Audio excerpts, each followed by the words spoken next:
Hey, what's going on guys? Kai here, and welcome back to the No Magicite Challenge Run for Let's Play Final Fantasy VI. We are on the Floating Continent, one of my favorite dungeons in the game.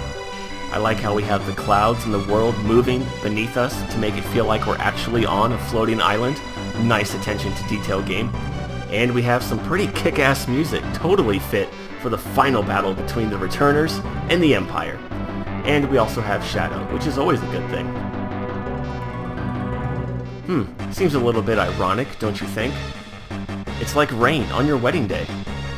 Oh god, I can't believe I just referenced that song.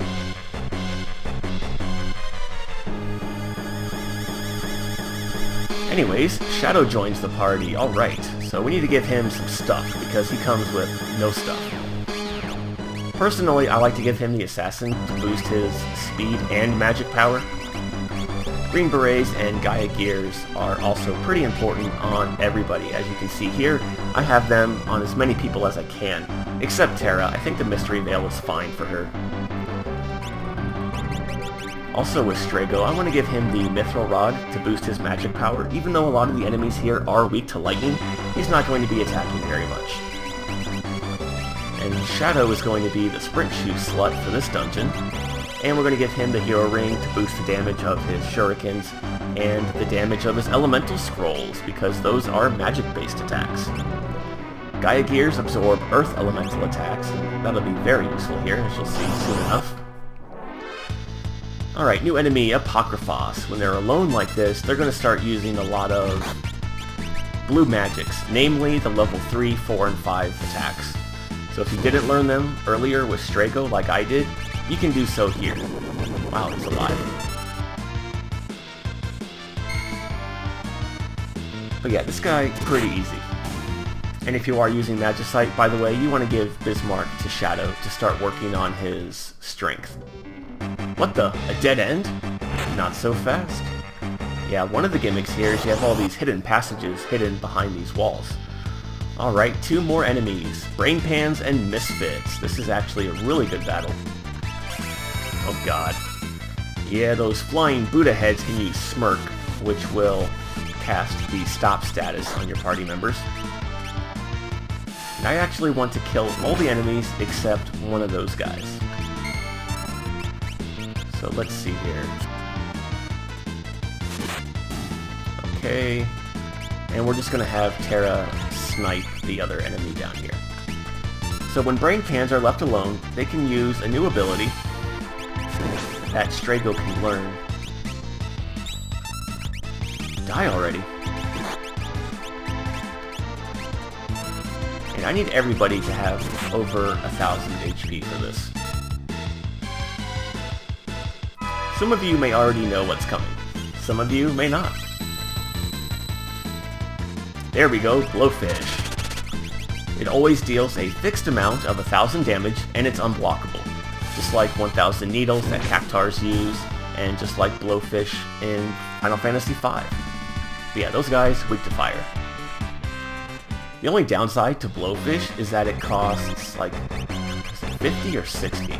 Yeah, 50 MP only to deal 1,000 damage. By the way, nice description, Woolsey. Yeah, totally not worth it, but it's there all the same. In comparison, if you're fighting enemies with an elemental weakness, you can use a level 1 elemental spell and deal close to 1,000 damage. So, yeah. Here we get a Murasame Katana for Cyan. You want to hang on to that for later. Hug the walls. Show them that you care.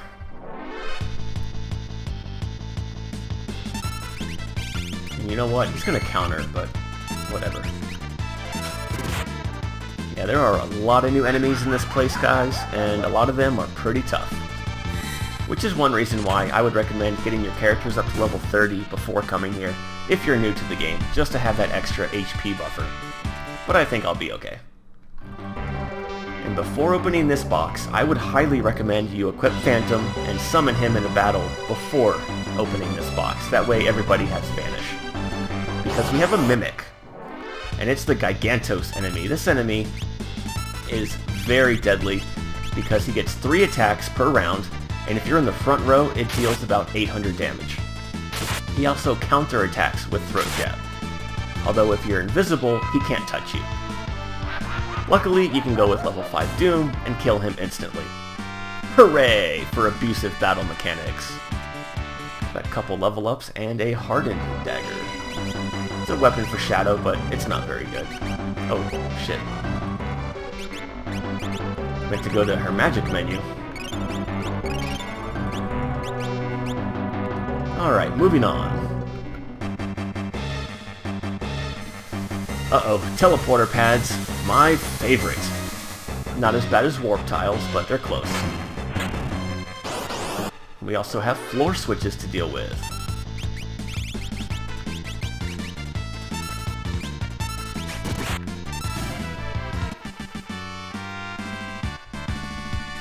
So about 2 weeks ago, Star Ocean 5 was revealed, and in the article it said the game was about 30% complete. And at first I was, oh shit, Behemoth! Normally you don't fight these guys until the end of a Final Fantasy game.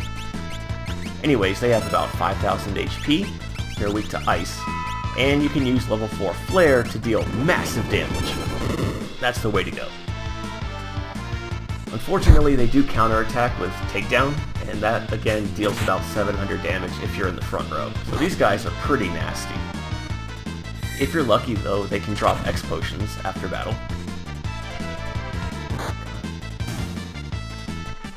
But yeah, anyways, like I was saying, at first I was so hyped to see that announcement. I've been waiting for a legitimate Star Ocean game since 2009 when Part 4 came out.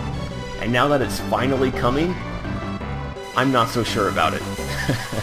When the initial excitement wore off, I started to look at it, and I'm a little bit worried. Oh god. Because Tri-Ace, in all honesty, is not in very good shape right now. They were bought out by a mobile company in Japan, and their last couple unique IPs didn't sell very well. Of course, you hit the one person without the Gaia gear. So part of me is skeptical as to their motives behind making a new Star Ocean game after so long, like out of nowhere. And I'm worried that they're doing it for the sole purpose of cashing in on the Star Ocean name one last time before switching over to a full mobile company. But we'll just have to wait and see. You know, the good thing about Tri-Ace, though, is that they always put a lot of effort into their games, so I'm hoping that it does well. By the way, you want to go left here. When in doubt, go left. And I'm hoping that they make a shit ton of money and they see that, hey, there's still a market for console JRPGs. And maybe then we'll get a true Valkyrie Profile 3 on, like, the PS4.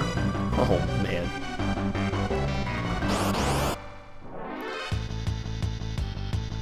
Anyways, what do you guys think about the whole Star Ocean 5 reveal?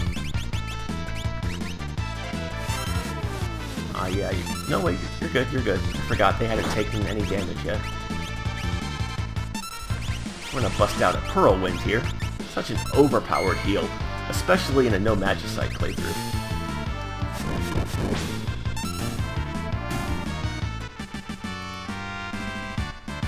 Hey, Shadow leveled up, alright. But anyways, going back to Star Ocean 5 here, one of the things that's going to be guaranteed is that the battle system is going to be excellent. That's one of the things that Tri-Ace is known for, is really, really awesome battle mechanics and really intuitive and interactive menu systems. But I'm more excited about the battle system because in JRPGs, that's where you spend like 90% of your time is in battle. So if the battles are fun, that's a good sign. And I've never had that issue playing a Tri-Ace game. I always have fun in random battles. And it's funny because they did some contractual work for Square Enix on Final Fantasy 13, 2, and 3. And Tri-Ace actually developed the battle system in both of those games. And I find that amusing because those were the only two good things about both of those games. Everything else was done by Square Enix, and it was... yeah. One thing I didn't like about the article, though, is that they showed 4 of the characters, and one of the character designs is just stupid. It looks so dumb. I hate it. Hopefully there's going to be more than 4 characters. Knowing Tri-Ace, there will be. I'm guessing we're going to have between 8 and 10 characters. Oh, this is not good. But again, we'll just have to wait and see. Maybe I should pay attention here, because I'm getting my ass kicked. Well, I guess we're not doing too bad.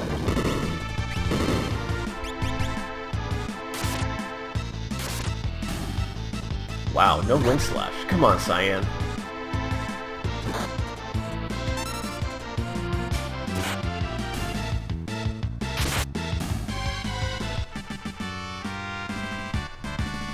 Man, why can't we fight the last 2 new enemies? Oh yeah, he's out of MP as well.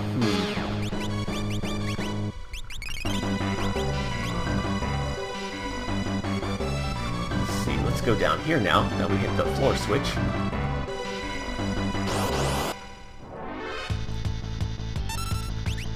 Ah, this ought to be pretty easy. Attacking from behind deals more damage.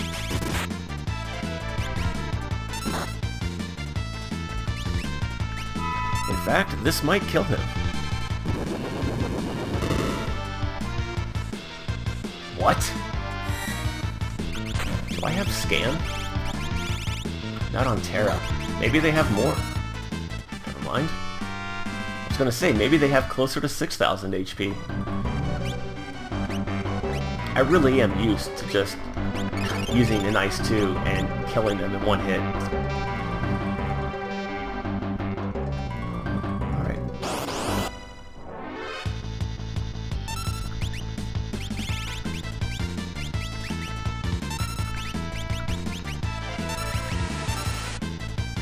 Mog would be pretty good here as well with his Earth Blue stance. Landslide does a ton of damage. You can also bring Gaw if you want to. Like I said, a lot of the enemies here are weak to lightning, so Aspic would be a good way to go.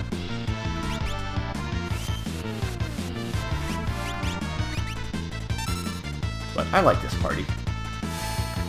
After this though, Cyan probably not going to be in the party at all. Oh well, he had his uses.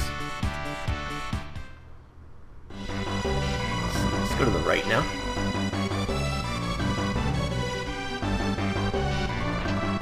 And get a beret. It's a exclusive piece of armor for Realm that increases the odds of sketch working. And here we have Wiry Dragons. These guys have a lot of defense and magic defense, but water attacks work pretty well. You can also petrify them if you have the Break Blade or if you learn the spell from Shote, but it's not very reliable. I would just go for direct damage. Why do I have Deja Vu? I feel like I might have... No? Oh shit, now I can't remember if I talked about these guys or not already. Well, if I did, I apologize, viewers. Whoops. Would have been nice if the Tempest Katanas actually did their job.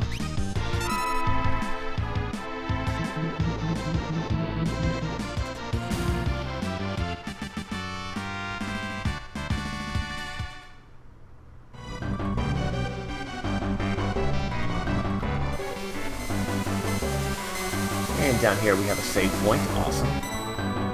Definitely want to take advantage of that. Use a 10 tier.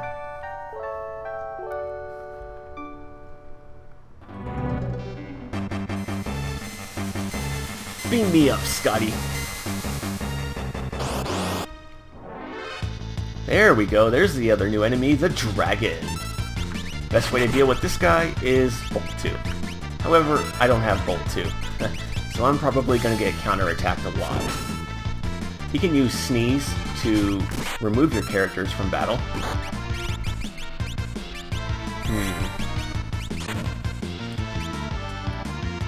It's a lot of MP, but yeah, we're going to go with Stepline. And if you brought Locke in your party, you can very rarely steal Genji gloves from this enemy, so that could be nice.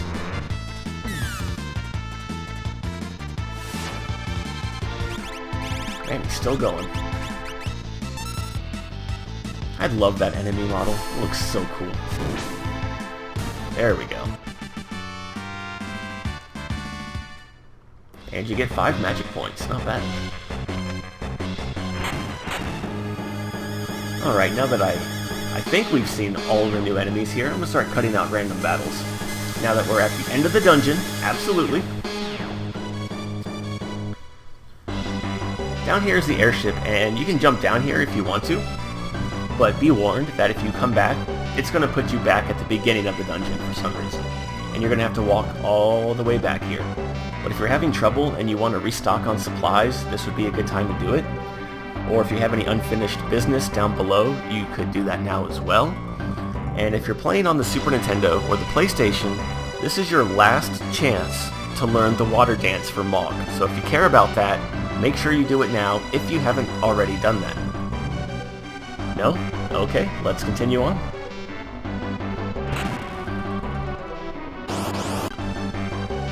You can also fight ninjas here on the floating continent, and if you're like me and you plan on using that rage for Gaul, then you want to make sure you fight them at least once here, because the battle formation in which you fought them back at the Cave to the Sealed Gate is not a valid battle formation, and it will never show up on the Veldt. And this is the only other place in the game that you can run into those ninjas. So I'm going to take a few minutes to do that off screen, because as you saw up to this point, we haven't fought any ninjas. But more importantly, what the hell is this thing? You guys will just have to wait until next time to find out. But until then, as always, thank you for watching, and I hope you have a good day. See you next time.